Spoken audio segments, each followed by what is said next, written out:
하나님께서 오늘 모든 사람에게 신령한 복을 허락해 주신다.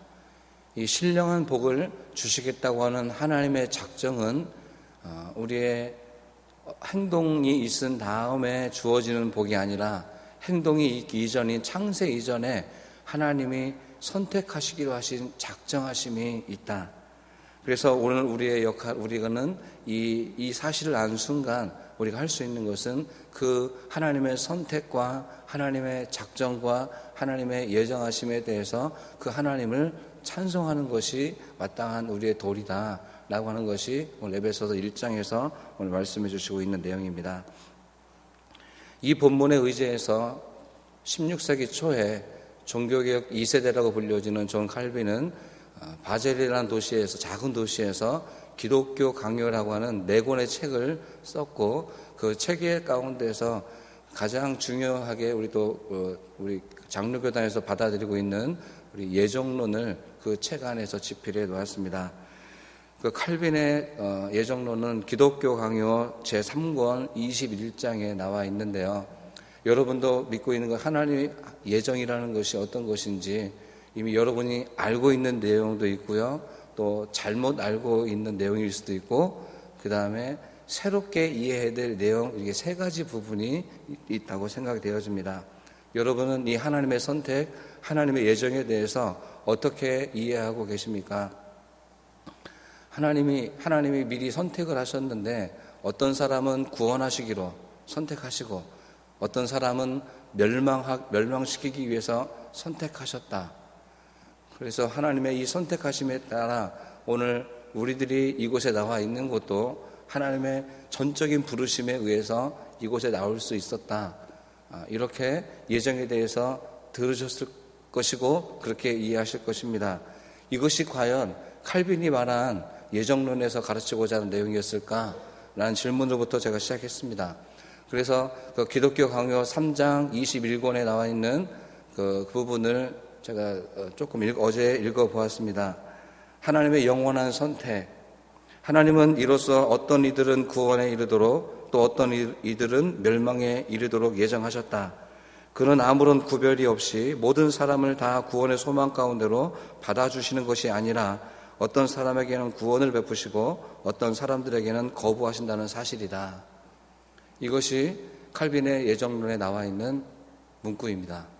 그러니까 우리가 이해하고 있는 내용과 똑같은 내용이 이렇게 테마로 적어져 있습니다.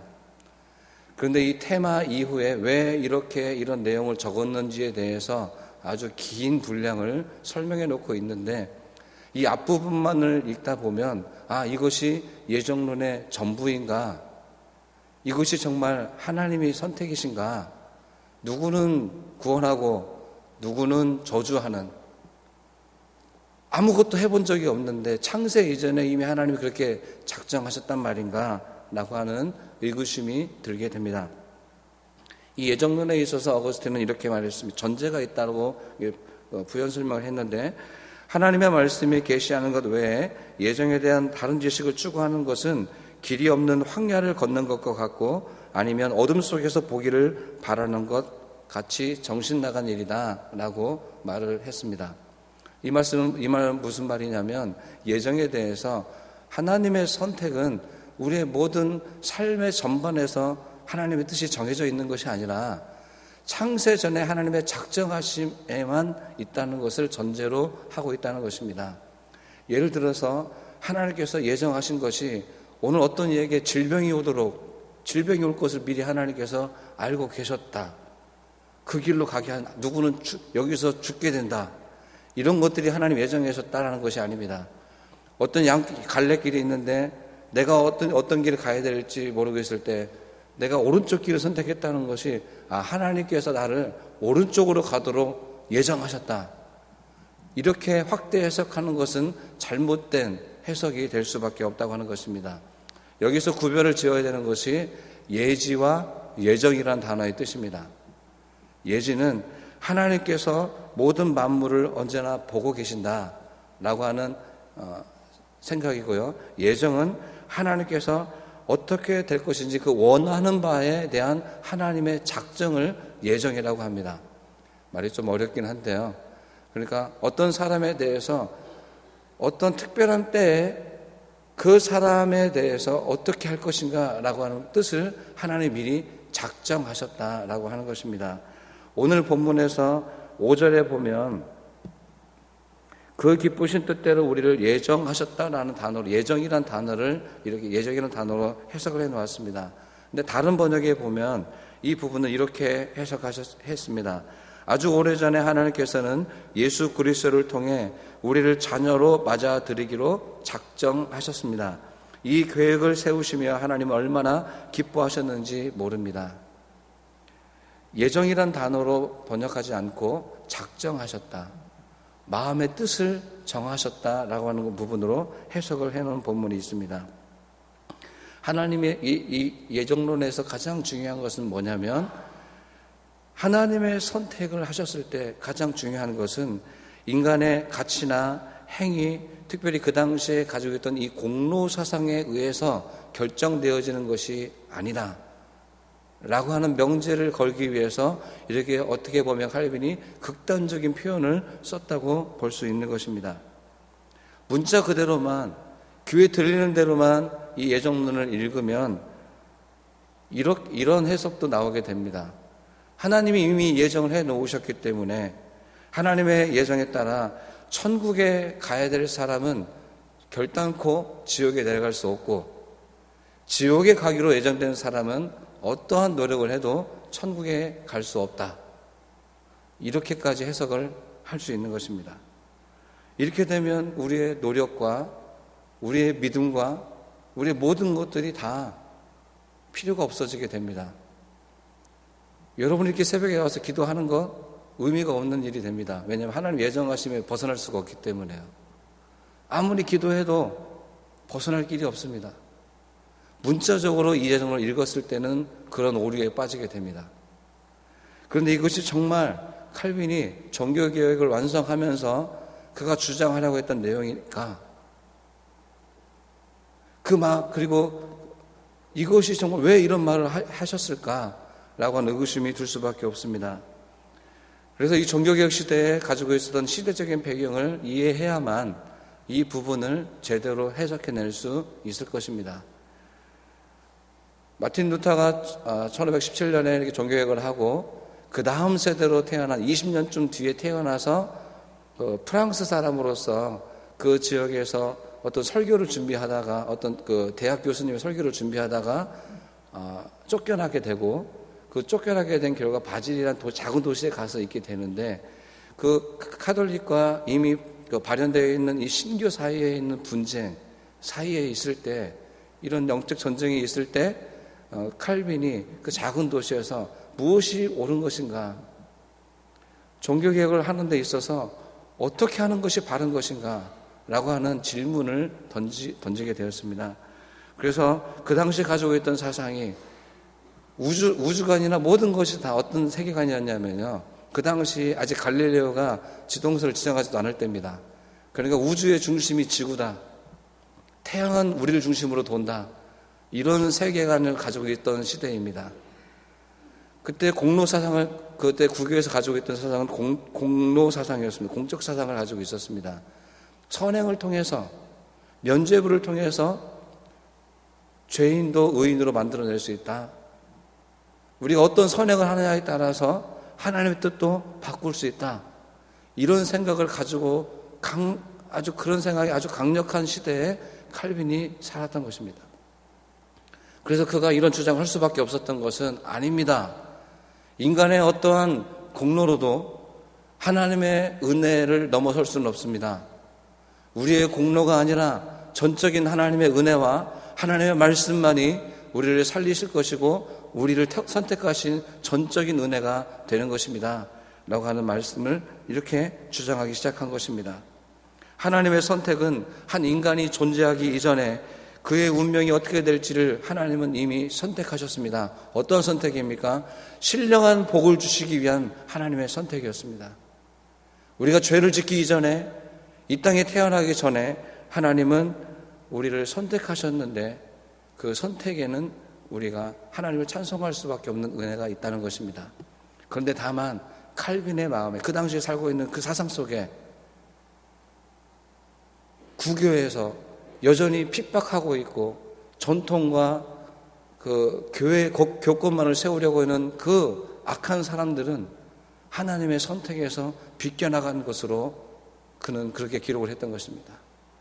단순히 우리의 삶에서 어떤 사람이 어떤 성도의 삶에 대해서 천국이냐 지옥이냐라고 하는 것이 아니라 오늘 하나님의 살아있는 말씀에 대해서 부정하고 그를 핍박하고 그 당시에 이 바젤렌 지역에서 독약을 타서 종교 지도자를 죽이려고 하고 또 종교 재판 마녀 사냥을 하고 있는 그 당시에 있는 이 종교 권력들에 대해서 이 사람들은 하나님이 멸망하도록 만들어 놓은 사람들 아닌가 라고 하는 의도로 이 기독교 강요를 써내려갔던 것입니다. 칼빈이 왜 이런 교회를 만들어냈는가? 칼빈은 이렇게 답합니다. 21장의 요지이기도 한데요. 하나님은 구원받은 자들에게 그 구원이 인간의 선행의 결과가 아닌 당신의 은혜로 된 것임을 극명하게 드러내기 위해서라고 기록을 했습니다. 인간의 어떤 노력 행위가 아니라 하나님의 은혜이다라는 것이 주요 골자라고 하는 것입니다. 요즘 젊은 세대 청년들이 자주 섞인 말로 하는 말들 중에 금수저, 은수저, 흙수저를 차고 태어난다라는 말이 있습니다. 대를 이어서 기득권을 가진 사람은 계속해서 기득권을 가지고 있고 아버지가 어려웠으면 아들도 어렵고 라고 하는 이 금수저와 흙수저 차별이 있는 세상, 아무리 노력해도 위로 올라갈 수 없는, 아무리 헌신을 하고 아무리 기도해도 그 다음 단계로 넘어설 수 없는 이렇게 부조리하고 불의한 세상이라고 젊은이들이 이야기를 합니다. 그런데 이런 세상에 이런 세상 속에 살고 있는 우리들에게 이 칼빈의 기독교 강요를 통해서 이건 하나님의 예정이다. 문자적으로 너는 그렇게 살 수밖에 없어. 그냥 받아들여야 돼. 라고 하는 해석을 여전히 우리가 그들에게 한다고 한다면 어떻게 그들을 수용할 수 있겠습니까? 아무리 성실하고 아무리 부지런해도 극복할 수 없는 벽이 있다. 이 신분의 제도가 있어도 원천적으로 기회도 제공받지 못한다. 그런데 이것이 하나님의 뜻이다. 만약 교회가 이렇게 가르친다고 한다면 이것이 정말 하나님의 뜻일까? 예정에 대해서 새롭게 그 세계관이 협소하고 잘못된 이렇게 불완전한 세계관을 가지고 있던 시대에 썼던 이 문자를 보고 오늘 이 새로운 다양한 시대에 이 문제 어떻게 해석하고 성경을 바라볼 것인가 한번 고민해 볼 필요가 있지 않겠습니까? 전적인 은혜가 분명히 있습니다. 그러나 거기에 나아가 하나님께서 우리에게 주신 것 중에 하나가, 가장 중요한 선물 중에 하나가 자유의지가 있습니다. 우리는 이 자유의 의지를 가지고 하나님의 선택에 대해서 응답할 수 있습니다. 요한계시록 3장 20절 말씀에 이런 말씀이 있습니다. 내가 문 밖에 서서 두드리노니 누구든지 내 음성을 듣고 문을 열면 내가 그에게로 들어가겠다. 하나님은 노크하십니다. 문을 열고 들어올 수 전능하신 하나님이지만 문을 열고 강압적으로 들어오시는 것이 아니라 문을 열어다오. 자유의지를 가지고 문 안에 있는 사람이 문을 열면 하나님께서 그에게 들어와 그에게 들어가겠다. 그에게 은혜를 주시겠다. 이게 요한계시록 3장 20절에 나와 있는 말씀입니다. 하나님 모든 것을 하실 수 있지만 강압적으로 우리의 자유의지를 꺾지는 않으십니다. 하나님이 우리를 선택하셨듯 오늘 우리도 하나님을 선택하기를 바라시는 것입니다. 우리의 자유의지를 통해서 하나님의 소중한 선물을 창조 이전부터 신령한 복을 우리에게로 주시기로 하나님은 작정하셨습니다. 그 작정에 우리는 어떻게 반응하는 것입니까? 나도 하나님을 선택하겠습니다. 나도 하나님의 뜻을 따르겠습니다. 하나님이 이 창조 전부터 부여해 주신 이 고귀한 복을 선택하며 살아가겠습니다. 라고 하는 이 자유적인 우리의 선택이 또한 필요하다고 하는 것입니다. 자유의지, 이건 선택할 수 있는 자유를 하나님은 창조 때부터 우리 모든 인간에게 허락해 주셨습니다. 에덴 동산에서 먹을 수 있는 자유와 먹지 않을 자유를 주셨습니다. 오늘 우리에게도 하나님을 선택할 수 있는 것과 하나님이 아닌 세상의 욕망을 선택할 수 있는 자유를 우리에게 주셨습니다. 우리는 조금 더 강압적으로 하나님께서 전적인 은혜로 좀 이끌어 주셨으면 하는 소망이 있지만, 하나님은 우리를 그렇게 이끄시는 것이 아니라 우리의 자유의지를 가지고 하나님을 선택하기를 바라시고 계신 것입니다. 하나님의 예정은 크게 두 가지가 있습니다. 우리가 믿는 하나님의 예정은, 하나님은 구원의 때 모든 사람을 구원의 대상자로 예정하셨다고 하는 것입니다. 예수 그리스도가 이 땅에 오신 이유가 무엇입니까? 모든 사람에게 구원을 주시기 위해서 오신 것입니다.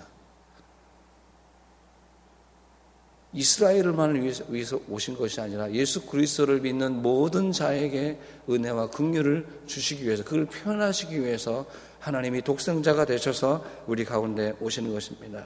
이 구원에는 어떠한 차별이나 구별이 있을 수 없습니다. 예수님을 자유롭게 선택한 그 어떤 누구도 이 구원의 반열에서 빠뜨리지 않는 것이 바로 하나님의 계획하심인 것입니다. 바울은 하나님 이렇게 해석했습니다. 우리 존재 자체가 있기 전에 우리를 선택하셨다는 증거는 바로 오늘 우리에게 조건 없는 사랑을 베풀어 주신 하나님의 사랑에 대해서 우리에게 책임을 주시는 것이다. 하나님의 선택에 대해서 우리는 어떠한 책임의식을 가지고 살아갈 것인가 하는 것입니다. 오늘 본문의 성서전과의 병행 본문 중에 하나가 창세기 9장 8절에서 17절에 나와 있는 내용입니다. 이 내용은 노아의 홍수 이후에 노아의 가족을 구원하시고 난 다음에 하나님께서 이 방주에서 나오고 있는 노아의 가족들에게 주신 하나님의 말씀입니다. 하나님께서 노아의 가족들에게 말씀하십니다. 내가 너희와 너희 뒤에 올 너희 자손들과 언약을 이제는 맺겠다. 뿐만 아니라 모든 생명들에게 언약을 맺어주겠다. 다시는 모든 생명을 홍수로 멸망시키지 않을 것이다. 이 약속의 표시로 구름과 구름 사이에 무지개를 걸어두겠다는 약속입니다. 이 무지개를 바라볼 때마다 하나님의 언약을 기억해라. 하나님은 이제는 멸망시키는 것이 아니라 너희와 함께하겠다. 너희 가족만이 아니라 너의 함께 있는 이 방주 땅 모든 생명들에게 함께해 주시겠다는 언약의 표시로 이 무지개를 주시겠다고 하는 약속의 말씀입니다.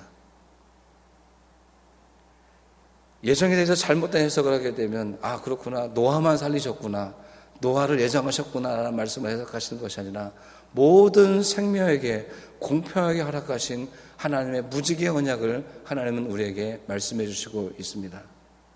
이 땅에 살아있는 모든 생명, 땅 위에 살아가고 있는 모든 사람을 포함한 모든 동물과 식물들에게 하나님께서는 약속하십니다.